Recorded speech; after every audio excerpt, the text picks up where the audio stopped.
To go to Malaysia, where Bursa Malaysia, operator of the nation's stock exchange, reported a 22% rise in profit compared to a year earlier. Bureau Chief Angus Whitley joins me from KL. Angus, I mean, the exchange makes money in a couple of ways, getting more companies listing, also volume traded. Where's this profit coming from? Morning, Paul. Largely from the volume in the second quarter. As you said, net profit up to 35 million ringgit. That was a 22% increase. And the number of shares traded in the second quarter is 3 times the total of the same period a year ago. And Chief Executive was on television this morning telling us that it was really retail investors, individual traders who came in the market from April onwards, pushing up the volume.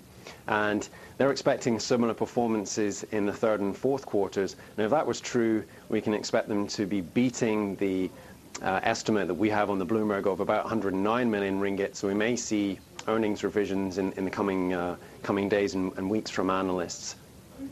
As you say, this is all down to basically a surge in emerging markets and retail investors piling in. Are analysts talking about those gains being continued, though?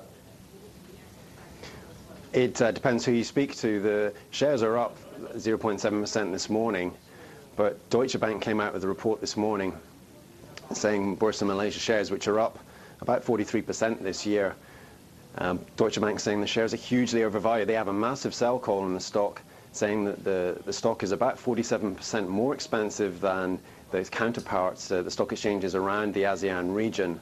And the target price that Deutsche Bank has on Bursa Malaysia is 3.3 ringgit. If you look at the price today, that would be more than a 50% decline in the next 12 months. So yes, doing well, but is the price overvalued? That's the question. OK, Angus, thank you very much indeed for that. Angus Whitley in Malaysia, our bureau chief there.